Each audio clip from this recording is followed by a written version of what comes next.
Hello everybody, how's it going? Welcome back to another Geant4 video. This video is going to be a little bit different than I'm used to because it's kind of a code with me live coding session where I create a Geant4 app completely from scratch. So starting from nothing, and you're going to see my process all the way through from configuring everything, setting up, coding, and then a little bit of debugging at the end. It's not too much debugging, but just a little bit. So a couple fun facts about this project. Number one, I'm completely using a Geant4 Docker container for development and for running the app. So that means that you don't have to configure and set up Geant4 at all to create this Geant4 app, which is really nice. Also, another benefit to that is it works on any computer that runs Docker. So you don't have to compile it for Windows, Mac, or Linux. It just works on everything. Some other fun facts about the app: it has no GUI, no visualization. It's just completely command lines, CLI based, and it works super fast, and it's also super simple and minimalistic. So here's just a demonstration of the app. It's already been built, and here's what it looks like. So basically all I have to do is run /docker G4, press enter, and it's already finished, and I ran a few particles and I got a few hits on my detector. So enjoy the video. So here I'm just going to make a new folder to store my Geant4 app in, and this is just showing that I'm actually starting from scratch. I'm not using any pre-made templates or anything. So here I'm going to be using vscode, and the first thing I'm doing here is creating a GitHub repository for my Geant4 app. So since all my code is in a GitHub repository, you can go and access it anytime. But if you're making your own Geant4 app, I highly recommend using Git. Whether or not you want to put your own Geant4 apps on GitHub, at least using Git is really helpful in the development process. If you use Git, it will save copies of your code every time you push or every time you commit changes. And that means that if you mess your code up, you can restore it to a previous version super easily. And that's super helpful and important, especially when coding a Geant4 app, because it can get pretty complicated. So as you can see here, my development environment is Windows with VS Code, and I'm using Docker, and I'm also using the VS Code Devcontainers extension. The Devcontainers extension is super useful because it opens your project inside of a Docker container right in your VS Code instance. So it makes it really easy to work with, and I really like it. All right, so here I'm creating a Docker file to be the base of my Docker container.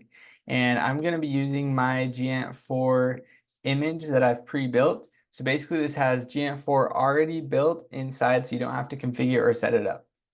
And then to open this project in a dev container, you go to the bottom left corner and click on the green box, and you go on the top and click reopen in container.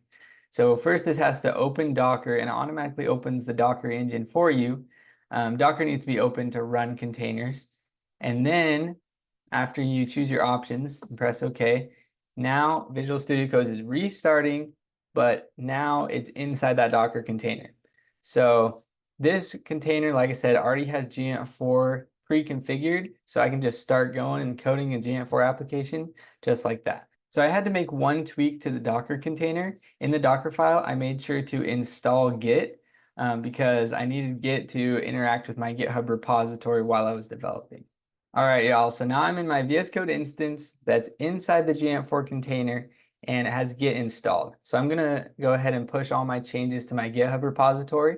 And I have a few files here. The Docker file obviously configures the container that I'm using.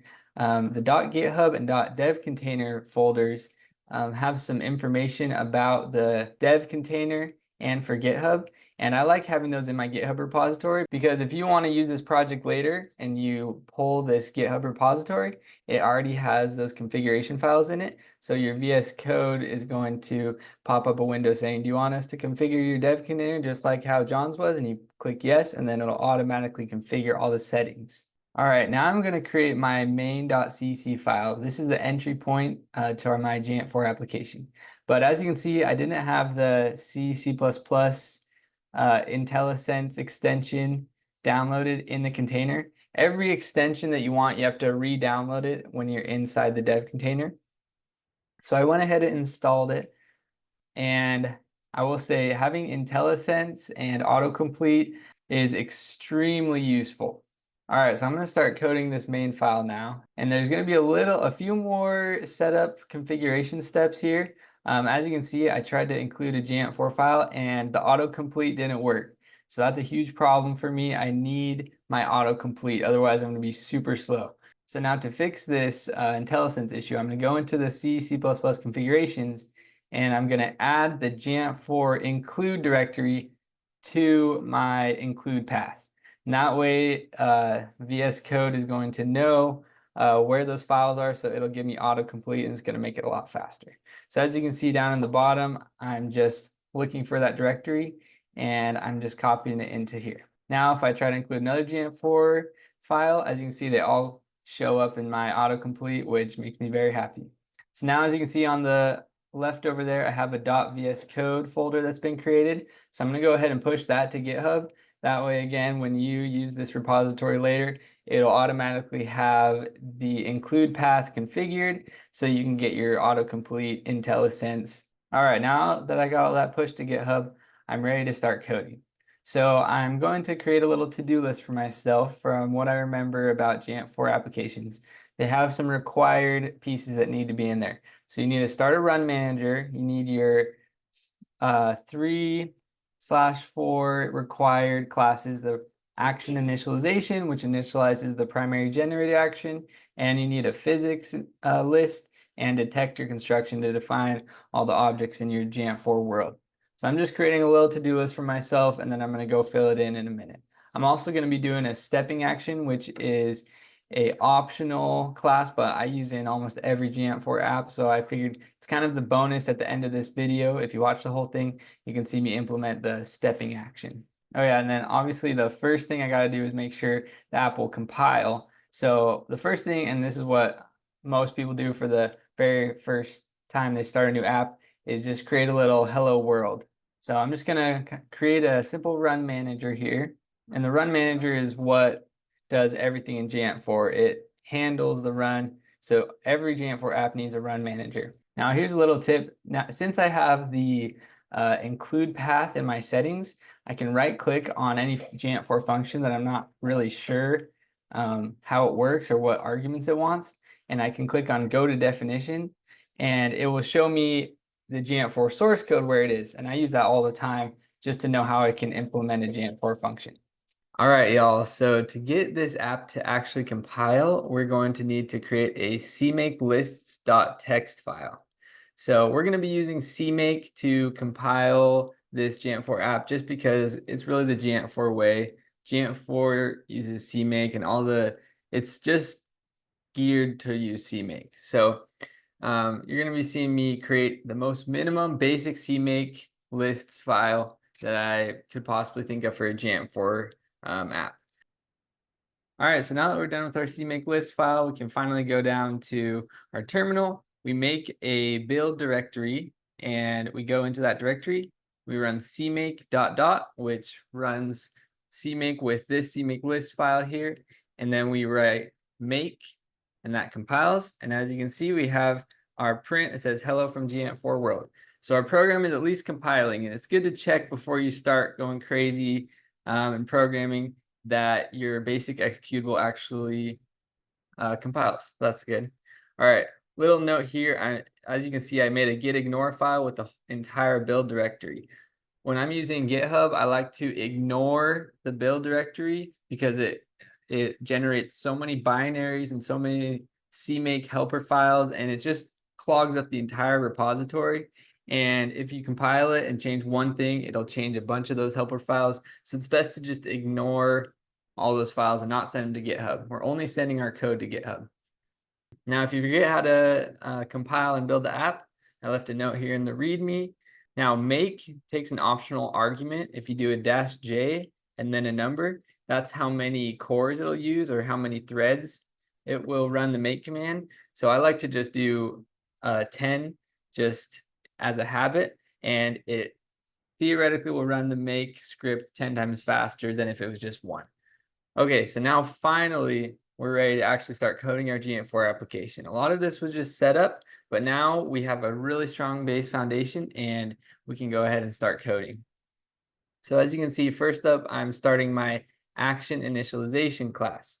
So I'm going to create a header file in my include directory and a source file in my src directory. And then I'm going to start with the header file. So we need to create a class that uses inheritance to derive from the parent class G4 v user action initialization. It's a super long name. So I shortened my own class to just be called action init. And then one thing I like to do just by habit is create a namespace for my entire program. So this one I'm calling it Docker G4, and that just helps just in case you accidentally use the same name as another part of the program. It's nice to just make sure you have that all in one namespace. And then you have to put the namespace in the main file saying you're using that namespace. All right, so now we can start actually constructing this class. So like I said before, there's a little trick. I right-clicked on the G4 v user and action initialization and clicked go to definition. And I looked at all the methods that I'm required to override. So in this case, it's just the build method that I have to override. All right, now I'm working on the source file, and I'm just basically going to write code that implements that build function. And then I almost forgot to put my code in that Docker G4 namespace. Okay, perfect. So I have the function there in my source file, and basically I just left a note for later. I'm just going to build all the user actions. So far I don't have any actions yet, but I'm going to build basically the primary generator action, and then at the very end of the video I'm going to implement the stepping action. So basically the action initialization just initializes all the actions in the right place in the Geant4 app. All right, so here you can see I'm doing a quick Google search for the most common physics list in Geant4. There's a lot of people that have created really comprehensive physics lists. And the physics list basically just says what processes you want to include in your Geant4 application, like what energy range you're looking at and things like that. So I ended up settling with this one, which is called the QGSB BERT, just because it seemed like a good balance between speed and accuracy. All right, so now I'm just testing that it all compiles correctly, and this is a good practice. Every time you make a small change, just try compiling it, make sure it doesn't crash, or make sure it actually compiles correctly. And then if everything's fine, go ahead and push it all to GitHub or to Git, just to save your progress at a checkpoint. Because now if I go and mess something up, I don't have to think about what I did and go delete. I can just go git restore, and then it will bring me back to this version that works. Okay, next step is I'm going to be working on the primary generator action class. So every Geant4 application needs a primary generator action, which basically tells the program how you're creating particles. So this is derived from the G4v user primary generator action base class. And so I'm going to check in the Geant4 source code just to see, and it looks like generate primaries is the only required method I have to override. So I'm going to go here and define that I'm going to override this function. I'm also adding a constructor of my own because I'm assuming I'm going to have a few things I'm going to have to construct, including the particle gun. So there's a few different ways to generate particles in Geant4, but they have a base class called particle gun, and that seems to be usually the simplest option. So now I'm working on the primary generator action source file. So in the constructor, I'm basically going to initialize the Geant4 particle gun, and then I'm just going to implement the overridden function generate primaries. So here, as you can see, I'm including a file called G4ios, and this comes with some things called G4cout, G4endl, and G4cerr, stuff like that. It's just basically how you print out to the console. And so Geant4 has their own implementations of it because they have their whole CLI thing that they have. So I'm just right now basically printing out to the console, pew pew, every time I generate a particle. It's not actually generating any particles yet, but I just wanted to test to make sure everything's set up when I compile. And now I'm switching all the STD couts to G4 couts. It's just good practice to keep it all in the Geant4 brand. All right, so here, as you can see, you have to go to the action initialization class and set the user action of all your user actions. So I had to include the primary generator action header file in here, and then on line 7 right there, set user action, a new primary generator action.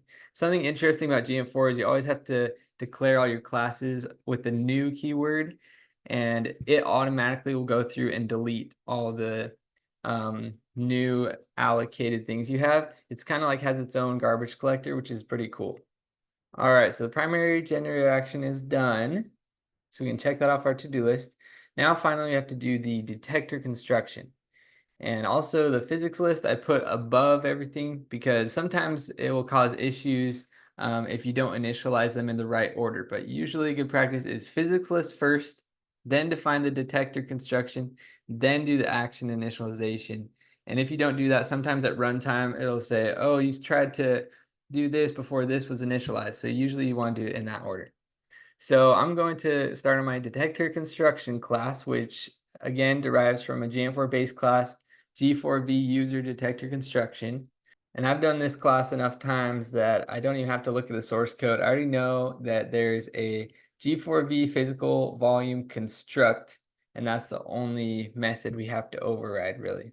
So now I'm going to work on the source file, which I spelled wrong. And I have a little bit of syntax error here that I didn't realize. If you see in the bottom right corner, it was getting a little late, at least for me, 11:30, but I'll catch that bug and fix it later on. So basically the construct method is where you construct all your detectors, and the reason you have to return a G4V physical volume is because that's the world volume, and you have to return that as the return value. So basically I have to create a world object, and usually I make it out of a vacuum material. Usually I make it pretty big, like 1 meter of length, width, and height. And then I add all my other detectors as children of the world. And then finally, at the end of the function, I'll return the world.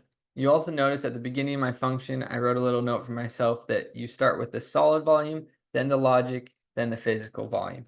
And that's how you define volumes in Geant4 generally, is you start with a solid volume that could be some kind of shape like a G4 box, a G4 sphere, things like that. And then a logical volume defines the material basically, which you have to get from the NIST material manager, which you see on line 14. And I'll quickly explain that before I talk about the physical volume. So the G4 NIST manager is a singleton class. So basically you have to include it up at the top of your file, include G4 NIST manager, and then you call an instance of that class, and then you basically just treat it as if it's just a box that came out of the sky and it has functions you can use. So for this example, I use the function find or build material and then G4 galactic, and that's the name of the Geant4 vacuum material. So I defined it to a variable called vacuum, and that's of type G4 material. So now I can put that in my G4 logical volume. So to define a physical volume, you have to use something called a G4 PVPlacement. And basically that places a physical volume somewhere at some location in your world, some rotation. And basically, since this is the world object, it's not going to have a rotation, and its location is going to be at 0, 0, 0. So the physical volume constructor is a little bit tricky. And so basically, as you can see here, I kind of tried based on my IntelliSense that I love so much, but I failed because the IntelliSense is a little bit broken on the physical or the G4 PVPlacement call. So I had to go to one of my old Geant4 apps and look it up. That's the best way I've really found to do it. So I'm just going to copy and paste the constructor I used on a different Geant4 app and just make a few adjustments. So just for future reference, if anyone's curious, the first argument in the G4 PVPlacement is the rotation, then the second is position, then the logical volume, which we define up above as logic world, then the name.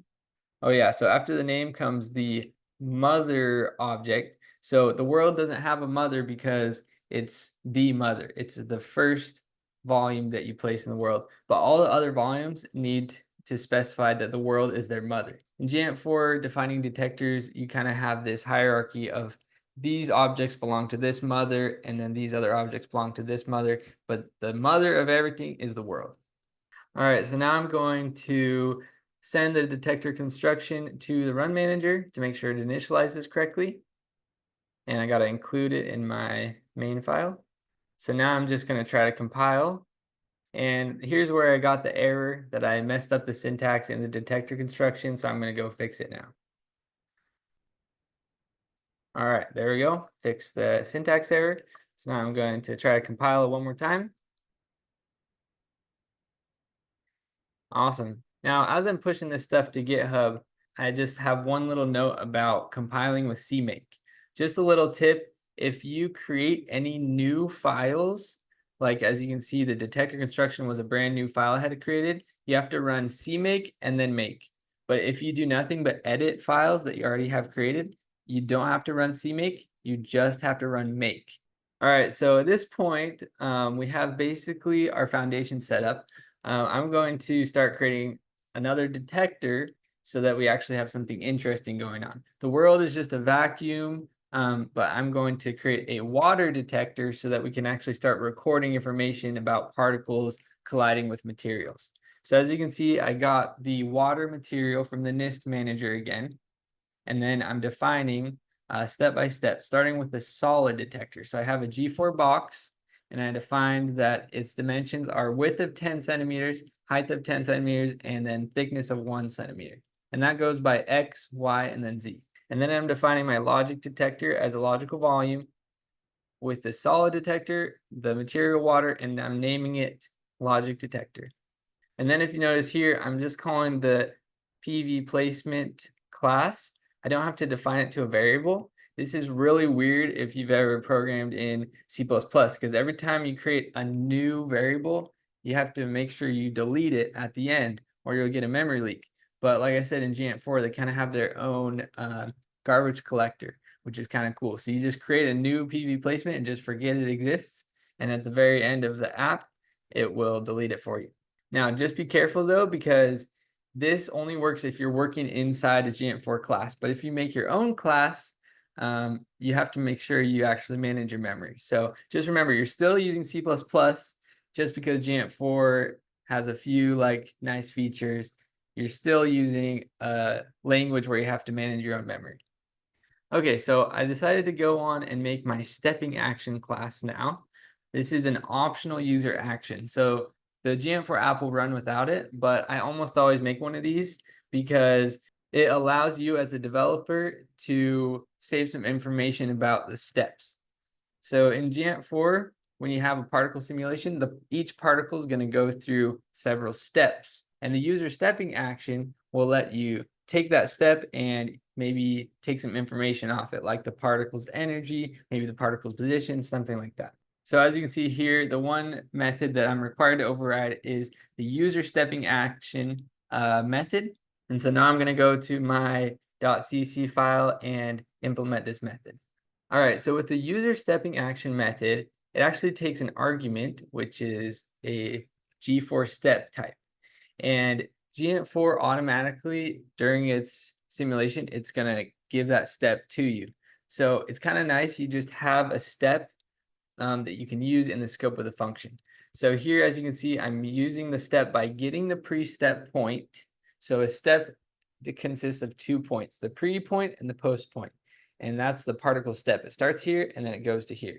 And so I'm getting the pre-step point, getting the physical volume, which is the object that it is inside of at that moment, getting the name of that object, and I'm seeing if it's named logic detector. And then if it is happen to be in that volume, then I have a print statement that says hit detector. And then with all other user actions, I have to go into my action initialization class into the build function, and I have to set user action, that stepping action. So I'm wrapping up of my Geant4 app. I almost have all the pieces in place. Now it's time to put them all together and actually make it do something. All right, so as you can see in the main file, I'm going to run a couple of particles through my Geant4 simulation. They're going to go hit the water detector, and if they're in that detector, they're going to print hit a detector, right? And so as you can see, I went to the Geant4 website, went to their documentation, getting started, and they have a really nice main function template for you. So I'm basically just going to copy and paste what they did here into my app, which does nothing but run, looks like 3 particles through the app. So I have to include a few more headers, and then I'm going to paste that into there. So basically, just to break this down, you have to initialize the run manager, then you have to get the UI pointer and run some commands into the UI. Now this part isn't actually required, so I'm going to delete it later, but as you can see, if you want, you can set some verbose, which means it'll actually print out a lot of information about what you're doing. Kind of annoys me personally, so I usually don't do the verbose, but it helps for debugging and things like that. And then to start a run, you pass the function run manager beam on, and then how many particles you want to initialize. And then at the end, you have to make sure you delete the run manager. All right, so now I'm compiling the app with that very simple Geant4 run, and I'll give you a little spoiler alert, it's not going to compile correctly, or at least it'll crash at runtime. If you caught, there's a few bugs in this code. If you're able to catch any, please comment down below and let me know which ones they were. But now, as you can see, I'm going to go through and fix the bugs. So the first bug was I spelled the Geant4 water wrong. It's supposed to be all caps.